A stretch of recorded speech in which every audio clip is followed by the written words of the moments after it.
Kita ke informasi selanjutnya, di mana informasi selanjutnya Presiden Konfederasi Serikat Pekerja Indonesia atau KSPI yang juga Presiden Partai Buruh Said Iqbal mengungkapkan setidaknya ada 3.000 buruh atau pekerja yang akan turun ke jalan pada hari ini, Kamis 24 Oktober 2024. Para buruh menuntut kenaikan upah minimum tahun 2025 naik sebesar 8 hingga 10%, serta menuntut pencabutan Omnibus Law atau Undang-Undang Cipta Kerja, khususnya klaster ketenagakerjaan dan perlindungan petani.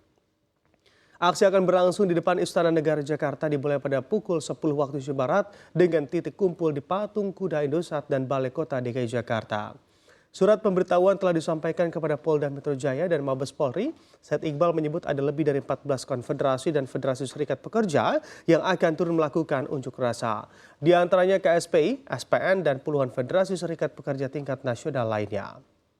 Adapun dasar perhitungan permintaan kenaikan upah minimum 8 hingga 10% karena inflasi tahun 2025 yang diperkirakan sebesar 2,5% dan pertumbuhan ekonomi sekitar 5,2%. Jika dijumlahkan, maka inflasi dan pertumbuhan ekonomi menghasilkan angka 7,7%.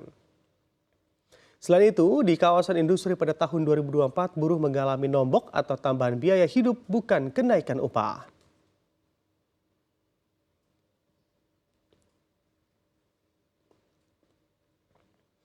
Ya, kita ke informasi selanjutnya, di mana untuk mengamati harga emas yang jatuh usai pecah rekor, indeks dolar Amerika Serikat dan imbal hasil ekspor mendorong emas jatuh usai cetak rekor tertinggi sepanjang sejarah, mengalahkan permintaan safe haven di tengah jalan Pilpres Amerika Serikat dan gejolak geopolitik di wilayah Timur Tengah.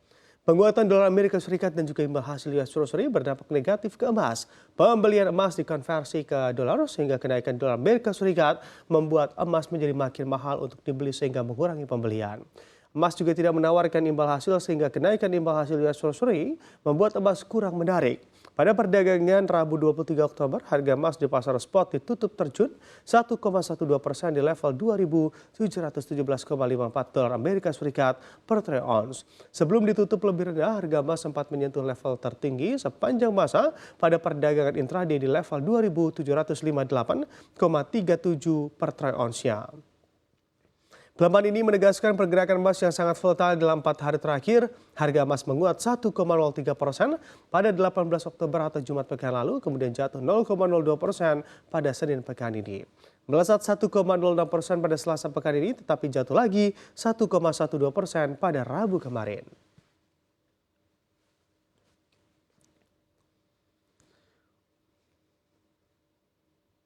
Ya, kita ke informasi selanjutnya. Sebuah serangan penembakan menewaskan 5 orang dan melukai 22 orang lainnya pada Rabu 23 Oktober di markas besar industri dirgantara Turki atau TUSAS di Ankara. Menteri Dalam Negeri Ali Yerlikaya menyatakan bahwa kedua pelaku tewas dalam serangan tersebut. Teroris diduga kuat adalah anggota Partai Pekerja Kurdistan atau PKK yang terlarang. Dugaan ini muncul lantaran gaya serangan menunjukkan kemungkinan besar PKK berada di balik tindakan ini. Dalam serangan tersebut, penyerang diduga menggunakan senjata serbu dan membawa ransel ketika mereka memasuki gedung TUSAS. Tayangan televisi menunjukkan kerusakan di gerbang dan juga pertukaran tembakan di area parkir. Saksi mata melaporkan bahwa mereka mendengar ledakan dan juga tembakan ketika para karyawan mulai meninggalkan gedung tersebut.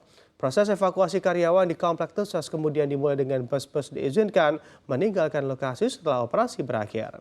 Gambar yang beredar memperlihatkan ambulans dan juga helikopter tiba di tempat kejadian untuk mengevakuasi korban. Presiden Turki Recep Tayyip Erdogan yang juga sedang berada di Rusia dalam konferensi BRICS bersama Presiden Vladimir Putin mengutuk keras serangan tersebut.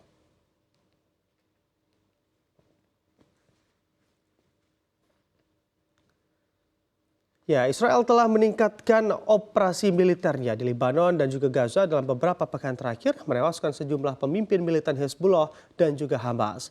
Menurut pernyataan militer Israel pada Rabu dalam 48 jam terakhir, sekitar 70 pejuang Hezbollah dan 3 komandan senior tewas di Lebanon Selatan. Pernyataan ini muncul sehari setelah konfirmasi tewasnya Hashim Safinin, penerus yang diperkirakan akan memimpin Hezbollah setelah Hasan Nasrullah. Israel juga telah memerintahkan evakuasi lebih banyak penduduk dari kota pelabuhan Tyre di Lebanon dan juga pada saat yang sama Menteri Luar Negeri Amerika Serikat Antony Blinken juga sedang melakukan tur diplomatik di kawasan tersebut untuk mendorong gencatan senjata di Gaza dan Lebanon di tengah ketegangan akibat serangan roket dan invasi darat Israel. Blinken mendesak agar Israel memanfaatkan keberhasilan militernya sebagai pijakan strategis jangka panjang sembari fokus pada upaya mengembalikan sandera dan mengakhiri perang.